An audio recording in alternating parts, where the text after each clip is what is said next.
Bonjour Maxime. Bonjour. Vraiment merci de venir au sein de nos locaux, Société MD France. Voilà, j'aimerais un peu revenir avec toi sur ton parcours cette année, notre investissement auprès de votre team. Voilà, donc quelques petites questions qui pourront intéresser nos clients. Donc, voilà, donc je vais commencer un peu par la première. Présente-toi un peu, quel est ton parcours? Donc je m'appelle Maxime Robin, j'ai 24 ans. Cette année on a fait notre deuxième édition des 24 heures du Mans. Qu'est-ce qui m'a amené? C'est un peu le trajet classique, karting, automobile, et en plus nous qui avons grandi au Mans, on avait ce rêve, ce petit espoir d'un jour d'aller aux 24 heures. Et on l'a fait il y a 2 ans et on y est retourné l'an dernier, et avec un beau projet sportif en plus derrière avec Aston Martin. Malheureusement ça s'était pas fini comme prévu, mais c'était une belle saison au championnat d'Europe et au centenaire des 24 heures du Mans. Donc oui, justement pour revenir par rapport à ça, un petit historique un peu de la saison. On reviendra plus en détail sur les 24 après. Vous avez commencé par la Catalogne, je crois. Donc c'est ça, on était à Barcelone pour le premier week-end de l'année. C'était notre seul week-end de préparation avant le Mans. Donc on avait fait une belle semaine où on avait découvert la voiture, redécouvert le championnat. On avait tout repris en main pour préparer au mieux le Mans. Arnold avait fait une super qualification en 3e ou 4e place je crois. Et du coup malheureusement Arnold a pris le départ de la course, il y a eu un énorme accident au 3e virage. Ouais.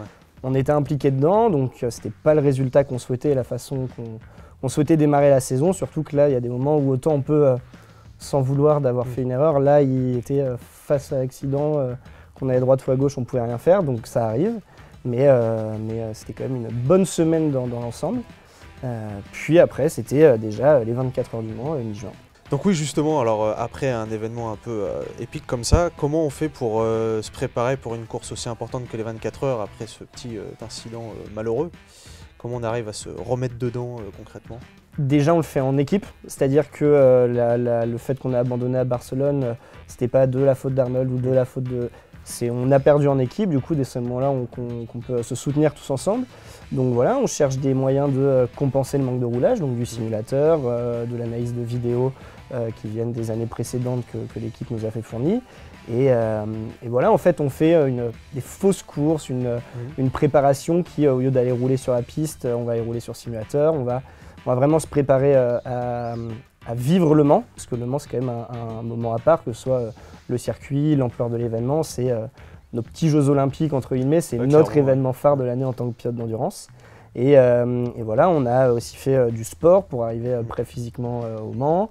La semaine juste avant, un tour de piste à pied pour aussi aller reprendre le circuit visuellement et voir ce que ça fait. Et en fait, on arrive en sachant déjà ce qu'il faut faire.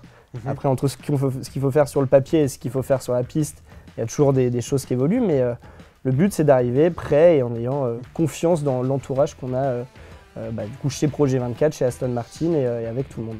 Donc justement, comme tu disais, par rapport à la préparation, on va dire purement simulateur, et sur la partie un peu physique, comment un peu ça s'organise, puisque voilà, je n'ai pas les chiffres en tête, mais vu de l'énergie qu'on dépense, la transpiration sur une course, ou même rien qu'aux essais, comment on s'y prépare physiquement?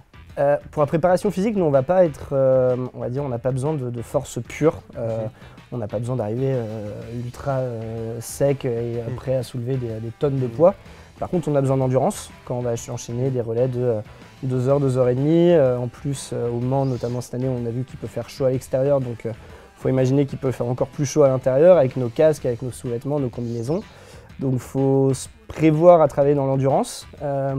Aussi quelque chose qui peut paraître idiot, mais apprendre à se reposer entre les relais.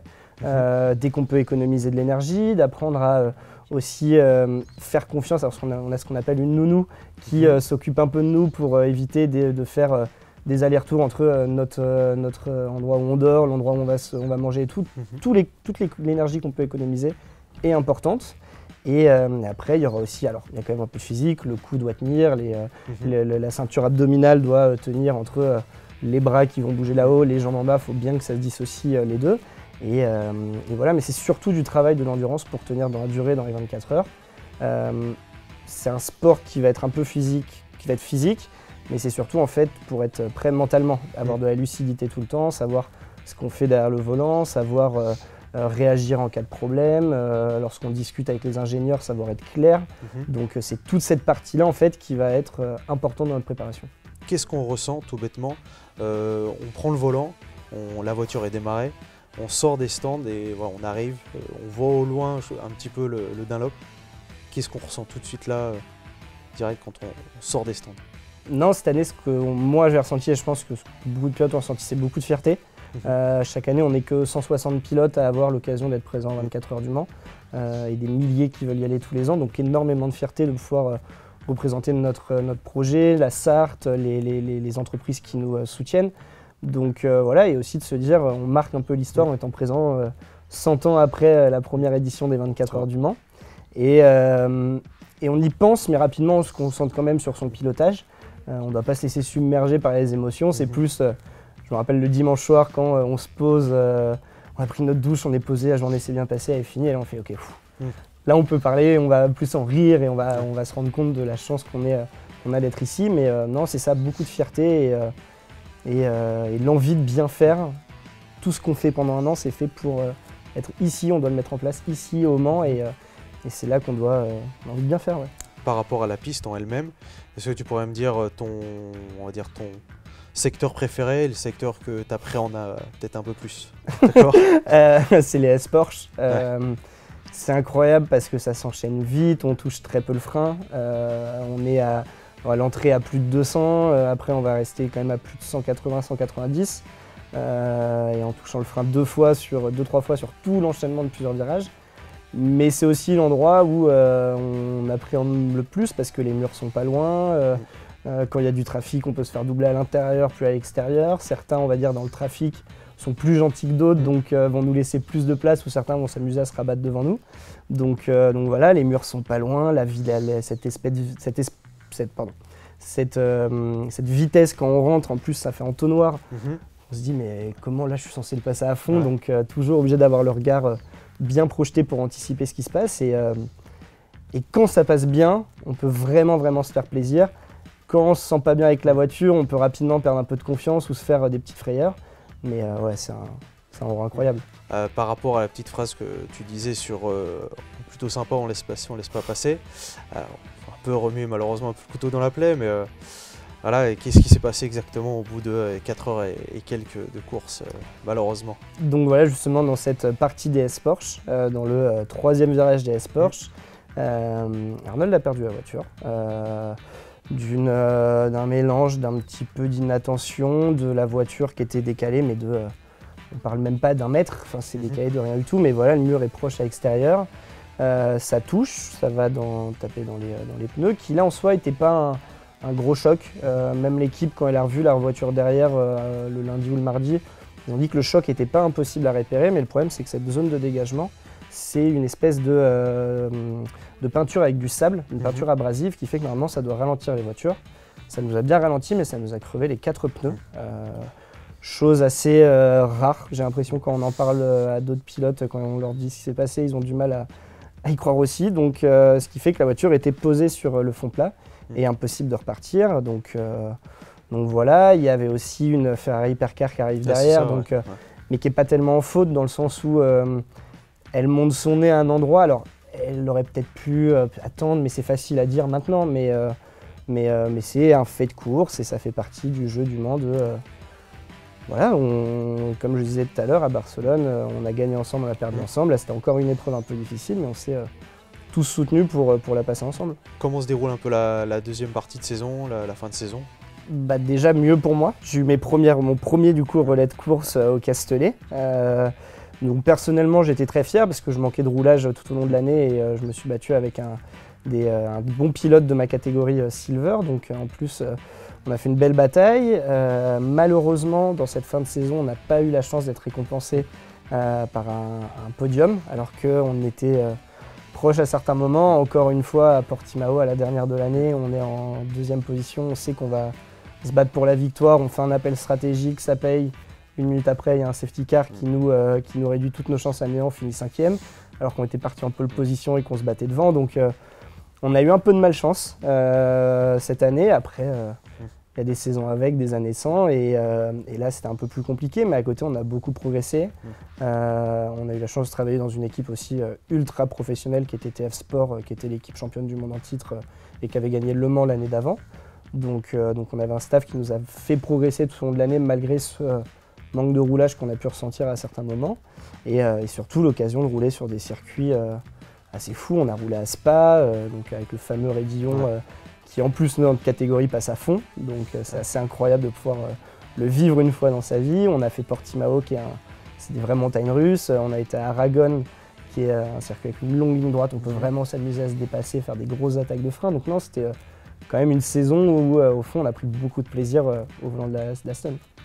Et donc, quel bilan tu tires un peu personnellement de la saison C'est dommage de ne pas avoir eu un podium, que ce soit pour le côté personnel, le côté qu'on aurait bien aimé l'offrir aussi aux partenaires pour montrer que, que réussir à concrétiser en main nos résultats. Ça, c'est un peu le petit regret de se dire que nos performances étaient là, mais on n'a jamais réussi à le concrétiser à 100%, des fois de nos fautes à cause de nous, des fois à cause de malchance. Mais sinon, non, un bilan positif au volant d'une voiture qui était folle, vu que c'était une Aston Martin Vantage GTE, qui est une catégorie spéciale au championnat ACO. C'était la dernière année de cette catégorie et c'est une GT, on va dire, plus avec de l'aéro, encore plus de puissance. Donc c'était vraiment une voiture vraiment très sympa à conduire. Et voilà, non, beaucoup de progression malgré un peu moins de roulage que les années précédentes et l'envie de faire mieux du coup dans le futur. Du coup maintenant, les objectifs cette année, qu'est-ce que tu vas faire Donc le futur de Projet 24 va être beau. On va déjà avoir Arnold qui a été confirmé en WEC, donc en championnat du monde avec Lexus. Donc ça va être un nouveau défi, on sait qu'il sera au Mans. Ça fait plaisir aussi de savoir qu'il sera au Mans pour prendre sa revanche sur l'an dernier. Donc il va avec beaucoup de motivation et c'est une fierté pour moi de le voir aller en championnat du monde dans un programme comme ça. Moi de mon côté, je vais rester avec Aston Martin, donc en championnat d'Europe GT World Challenge, donc avec notamment les 24 heures de Spa. En plus, pour la petite histoire, c'est le centenaire de Spa l'an prochain, donc j'aurais fait le centenaire du Mans, le centenaire de Spa 2 années d'affilée. Ça c'est pas mal. Et un gros championnat de 10 courses, une partie endurance de 5 courses et une partie sprint de 5 courses, et le championnat général du coup quand on combine les deux. Avec en plus une finale en Arabie Saoudite à Jeddah, sur une course de 6 heures de nuit entre les murs en ville. Donc ça va être un gros challenge aussi à faire ça. Donc non, l'avenir s'annonce beau pour nous et on espère qu'on arrivera à le faire vivre en tout cas à notre entourage, que ce soit l'entourage proche, la famille, mais aussi tous les gens qui nous soutiennent autour et essayer qu'ils se sentent investis et qu'ils se sentent représentés par notre projet. Donc pour rebondir justement sur les gens investis dans le projet, si on revient sur l'année 2023, nous au niveau du sponsoring, on a été présents. Comment on le ressent du côté de la team? L'exemple parfait, c'est Spa. On a eu la chance de vous recevoir une quinzaine de personnes à Spa pendant une manche championnat d'Europe. Là, on sent le soutien, déjà des gens intéressés qui viennent nous poser des questions. Donc là, c'est aussi à nous de s'y libérer du temps et de partager ces moments-là parce qu'en fait, des fois, on oublie un peu la chance qu'on a. Ça ne devient pas notre quotidien et on sait qu'on a une chance d'être là, mais une fois qu'on est dedans, il y a des choses qui nous paraissent logiques et qu'on oublie un peu. Du coup, rencontrer certains qui sont passionnés, d'autres qui ne connaissent pas du tout le sport auto, certains qui étaient déjà venus à Spa, qui voyaient un peu, quand on leur parlait de Raidillon, ça leur évoquait quelque chose, d'autres qui voyaient juste un virage.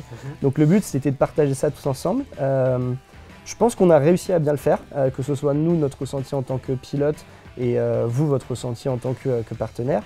On a partagé un bon moment. En plus, on a eu l'occasion d'aller voir de vous mettre à disposition des navettes pour aller voir les voitures au plus près au bord de la piste. Donc ça aussi, l'expérience, je pense, qui a été pas mal pour une première fois sur circuit. Donc voilà, c'est dans ces moments-là qu'on sent qu'il y a quelque chose autour. C'est pas seulement un logo posé sur la voiture, mais c'est toute une synergie qu'on a entre nous, l'équipe, vous, les partenaires. Et de toute façon, c'est pas dur. Si vous n'êtes pas là, on n'est pas là non plus. Donc faut qu'il y ait du donnant-donnant, il faut qu'il y ait un vrai esprit d'équipe qu'on arrive, je pense, à mettre du côté MLD, du côté projet 24. Et ça se fait bien, quoi. C'est naturel en plus, c'est ça qui est agréable. Quel est plus qu'objectif, un peu ton rêve en sport auto? Qu'est-ce que tu aimerais vraiment accomplir? Et deuxièmement, on va dire les gens qui voudraient se lancer, les plus jeunes, on va dire. En gros, qu'est-ce que tu leur dirais? Alors déjà, mon rêve, s'il n'est pas dur, c'est gagner Le Mans. Enfin déjà, Question facile, hein. mais en fait c'était un peu cliché, on a voulu le faire, mon rêve c'était de le faire, on l'a fait. Là mon rêve c'est de faire un podium, j'espère aller le faire, et quand on sera sur le podium on voudra aller chercher la victoire. Donc on est un peu toujours insatisfait on va dire dans ce sport, mais voilà, gagner le Mans dans une catégorie ce serait le rêve absolu. Et pour les jeunes, alors il y a le chemin classique de dire le karting après les monoplaces et on veut aller en F1, c'est un peu le cliché qu'on veut avoir. Maintenant, il n'y a plus seulement cette filière-là, on va dire. L'endurance et le GT ont des belles portes de sortie, ont un bel avenir devant eux. Quand on voit que le Mans, là, toutes les places ont été vendues en 3 jours, on sait que ça fait rêver les gens et ça fait rêver aussi également les pilotes. Donc, déjà, beaucoup de passion. Il ne faut pas se lancer dans ce genre de sport parce que ça va prendre énormément de temps, énormément aussi malheureusement de moyens financiers. Donc, il faut qu'il y ait de la passion derrière. Faut qu'il y ait du plaisir. Si en Mans on sent plus de plaisir, alors c'est comme ça que je le vois, mais je pense pas qu'il faut continuer si on sent plus de plaisir derrière. Donc voilà, et quand on a la passion, l'entourage qui nous encourage, bah on compte plus ses heures et là on va se motiver à créer des projets. Je pense qu'on arrive à le montrer avec Projet 24 qu'à la base on était 2 frères qui voulaient aller faire le Mans et maintenant on arrive en plus à avoir un projet sportif derrière. Là en championnat du monde, mais en championnat d'Europe, donc de la passion, du travail et l'envie de bien faire. Je pense que c'est le plus important.